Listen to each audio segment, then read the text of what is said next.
UAE में खास mission पर ड्यूटी निभा रहे 4 सैनिकों की दुर्घटना में मौत, 9 घायल। नमस्कार, स्वागत है आपका हमारे चैनल यूएई खबर पर।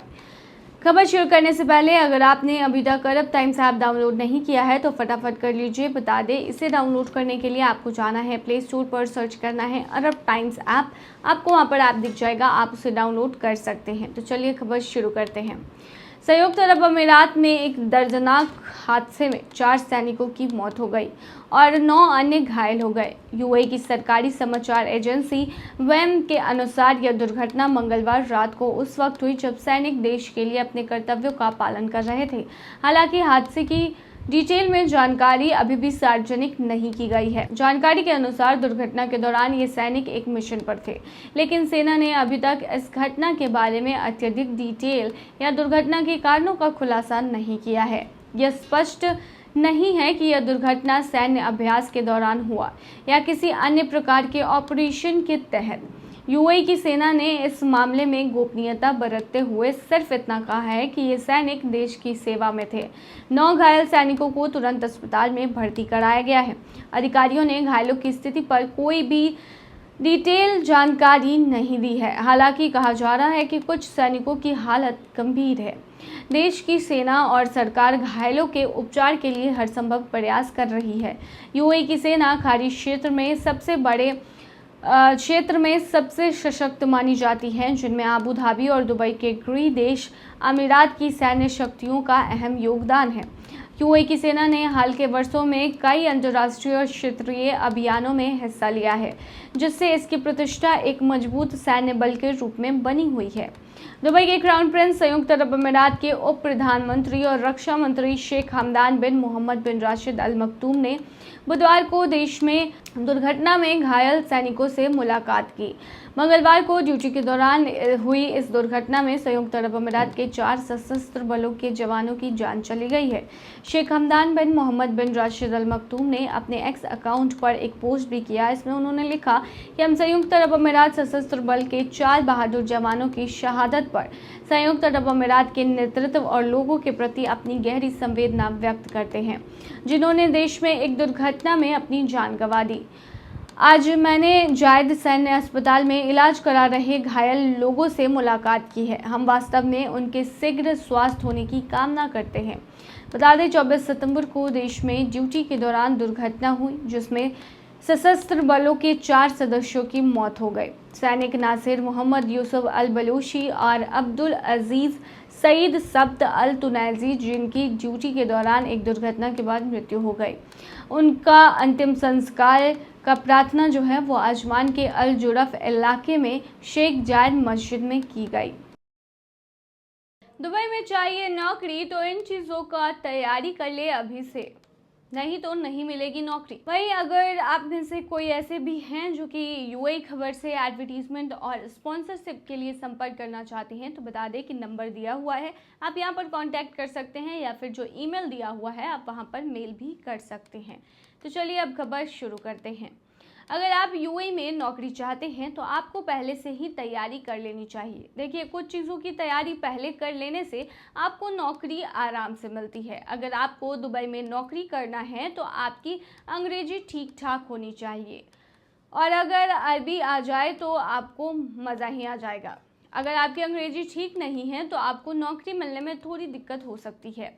अगर आपकी अंग्रेजी ठीक है तो आपको आसानी से किसी भी पोस्ट के लिए नौकरी मिल जाएगी, बस आपको अप्लाई करना होगा। आप जिस भी चीज़ के लिए काम करना चाहते हैं उससे रिलेटेड काम आपको सीख लेनी चाहिए। देखिए, आप जो नौकरी करना चाहते हैं उसका काम अगर आपको करना आता होगा पहले से तो आपको बहुत जल्द नौकरी मिल जाएगी। जैसे मान लीजिए आप इलेक्ट्रीशियन का काम करना चाहते हैं, तो आपको अगर ये काम पहले से आता होगा तो आपको प्राथमिकता दी जाएगी। साथ ही आप अपने अंदर कम्युनिकेशन स्किल्स को भी डेवलप करें। देखिए, आपको अपने कम्युनिकेशन स्किल पर विशेष ध्यान देने की ज़रूरत है। अगर आपका कम्युनिकेशन स्किल अच्छा है तो आपको नौकरी मिलने में दिक्कत नहीं होगी। दुबई में अच्छी नौकरी के साथ आपको काफ़ी अच्छा सैलरी भी मिलता है। वही डॉक्यूमेंट्स भी आपको पहले से प्रिपेयर करके रखना चाहिए। देखिए, आप यूएई में अगर काम करना चाहते हैं तो अपना डॉक्यूमेंट्स पक्का कर लें, क्योंकि जब भी आपको नौकरी लगेगी सबसे पहले आपसे आपका डॉक्यूमेंट्स ही मांगा जाएगा। आपको बता दें कि आपका कोई आपराधिक रिकॉर्ड नहीं होना चाहिए, नहीं तो आपको जॉब नहीं मिलेगा। दुबई में नौकरी कैसे ढूंढे? देखिए, कई लोगों को यह समझ नहीं आता है कि उन्हें दुबई में नौकरी की तलाश कैसे करनी है। अगर आपको दुबई में नौकरी चाहिए तो आपको लिंक्डइन की मदद से नौकरी की तलाश करनी चाहिए। इसके अलावा आप चाहे तो इंडीड की भी मदद ले सकते हैं, यहाँ भी आपको नौकरी मिल सकती है। जब तक आपको नौकरी नहीं मिलती है तब तक आप टूरिस्ट वीज़ा पर दुबई जाकर नौकरी की तलाश कर सकते हैं। वहाँ पर बहुत सारे इंटरव्यूज़ होते हैं जो कि वॉक इन इंटरव्यूज़ होते हैं, जिसमें आप जाते हैं, इंटरव्यू देते हैं, उसके बाद आपके इंटरव्यू के आधार पर आपका सिलेक्शन होता है। एक बार जब आपका सिलेक्शन हो जाता है तब कंपनी आपका वर्क वीज़ा बनाएगी और आप उस पर काम कर सकते हैं। वहीं यूएई जाने से पहले आपको थोड़े नियम कानून भी वहां के जान लेने चाहिए, जैसे कोई अपराध ना करें, नहीं तो आप ऐसा फंसेंगे कि वापस इंडिया आ भी नहीं पाएंगे। सार्वजनिक जगहों पर शोर शराबा बिल्कुल भी ना करें, ये यूएई के नियमों के खिलाफ है। किसी धर्म का मजाक न उड़ाएं, वरना आप हमेशा के लिए जेल में डाल दिए जा सकते हैं। बेवजह झगड़ा ना करें, क्योंकि इससे मुसीबत आप ही पे आएगी।